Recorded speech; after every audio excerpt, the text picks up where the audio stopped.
can be seen in the air. Since the beginning of the war's outbreak, Ukrainian airspace has obviously been completely sealed off from the rest of the world, and international flights have all been avoiding it. But then, just a few days following the invasion and as part of their overall sanctions package, the European Union blocked all Russian airlines from flying over their airspace, followed up by similar declarations from Norway, Iceland, the UK, Canada, and the United States. In retaliation to these blockages, Russia also decided to ban the airlines of 36 countries from using their airspace, including all EU, British, Canadian, American, and Japanese airlines. As a result, Western airlines have largely stopped flying to Russia, while Russian airlines have largely stopped flying to the West. New Iron Curtain of the sky. As the largest country in the world, Russia's geographic position on the map now represents a colossal barrier to the free flow of Western airlines around the world, and especially represents a huge geographic challenge to fly around for Western flights between Europe and East Asia. For example, just a few weeks ago prior to the war, Air France was operating a route between Paris Charles de Gaulle and Tokyo Narita that took them through a substantial amount of Russian airspace. And now, after the ban on using Russian airspace, they've had to start flying this new route to the south that adds 2 hours and 30 minutes more onto the total flight time. And there are dozens and dozens of examples just like this that have been forced to change over the past few weeks. Here's the old flight route on Lufthansa from Frankfurt to Beijing,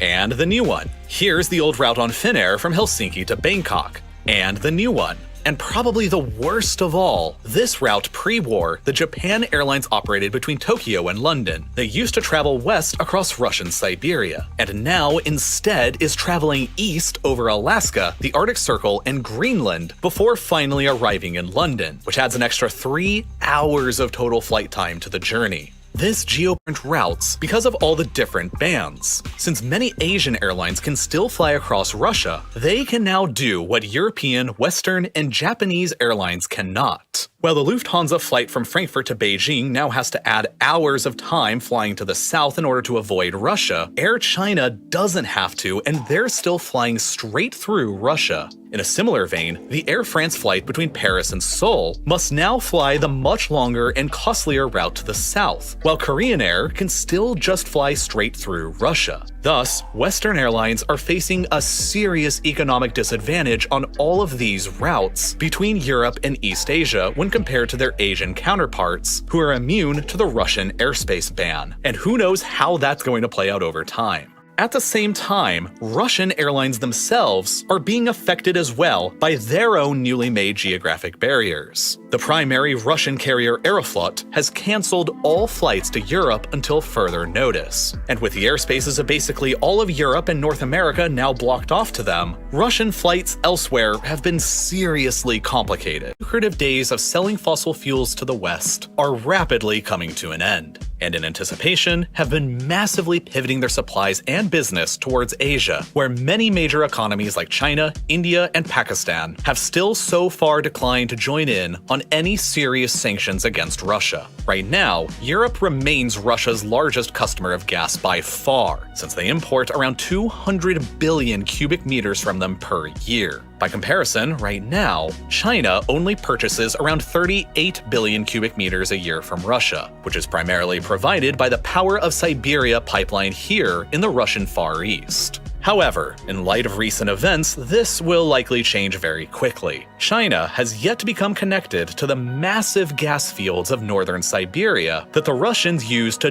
dump gas into Europe from. And under an agreement that is closer than ever now to fruition, a second pipeline called Power of Siberia 2 may be finally constructed from these very same fields directly to China's hungry industrial core around Beijing that'll double Russia's gas exports to China. Unlike the West, China will likely continue without passing any serious financial sanctions on the Russians, and quite to the contrary, will even provide the Russian government with investments into new pipeline infrastructure that flows towards Beijing, like Power of Siberia 2, because they want and need Russia's vast energy resources. And now that business in Europe is drying up, China senses an opportunity to make a good deal, while Russia sees the of changes ushered in by Putin's war in Ukraine is the revolution undergoing Germany, and specifically the German military and defense doctrine. During an incredible session of the German Bundestag just 3 days after the invasion, the new Chancellor Olaf Scholz announced a series of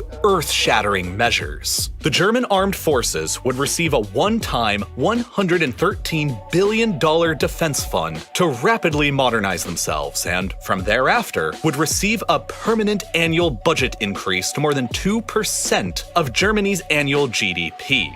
This means that their yearly budget will be increased to around $78 billion, causing Germany's military to suddenly become the third best funded in the world, only behind China and America. And critically, that means they'll be ahead of Russia's military budget. Very rapidly, the German army will likely once again, for the first time in nearly a century, take over the reins of being the most formidable on the European continent. And the geopolitical revolution goes even further beyond that. Germany has also agreed to send lethal aid to Ukraine, and most unexpectedly of all, they've even agreed to indefinitely suspend the Nord Stream 2 pipeline project that would have brought in even more enormous quantities of natural gas directly from the vast sources of Siberia and Russia. The cost to build this controversial pipeline was more than $11 billion, and so of course, such a move will be difficult for the German economy to bear. But such is their resolve in showing solidarity with Ukraine.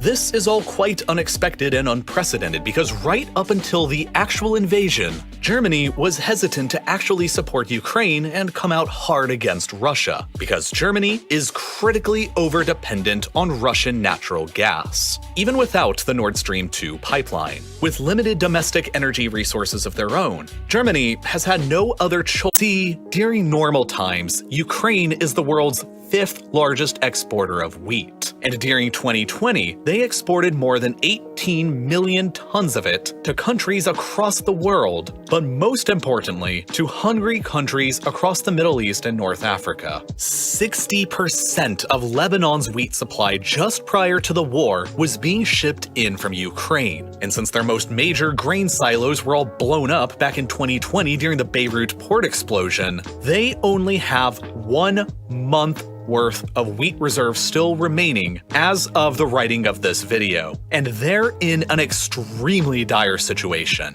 war that is consuming vast quantities of resources and money. Russia, who is usually by far the world's largest exporter of wheat, may struggle to ship out supplies to countries who need it as well. Together, Russia and Ukraine account for around a third of the entire world's wheat and barley exports. And as a result of the war and the sanctions hampering that third of the global supply, wheat and barley prices across the world have been skyrocketing. And countries that rely heavily on wheat coming in from the breadbasket of Europe are going to struggle to